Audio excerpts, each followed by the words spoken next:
Hello សួស្តីអ្នកនរគ្នាសូមស្វាគមន៍មកកាន់វីដេអូថ្មីចំពោះថ្ងៃនេះគឺថាខ្ញុំមាន PC build មួយគ្រឿងបាទ spec នៅខាងមុខខ្ញុំនេះដែលចង់មកបង្ហាញអ្នកនរគ្នាដែល PC build មួយគ្រឿងនេះគឺយើងប្រើប្រាស់ជាមួយនឹង CPU Core i7 ជំនាន់ទី10 10700F ដែលមាន8 core មក16 thread បានហើយជាមួយនឹង graphic card របស់ PNY បាទគឺ 48GB បាទអ្នកនរគ្នាអាចមើលបានហើយសម្រាប់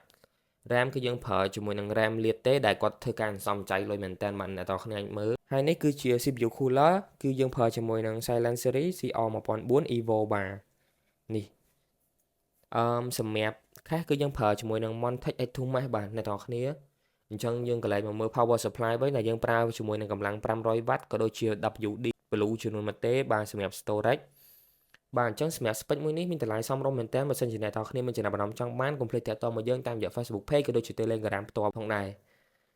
បាទអរគុណសម្រាប់ការទស្សនារបស់អ្នកនរគ្នាជួបគ្នានៅវីដេអូក្រោយ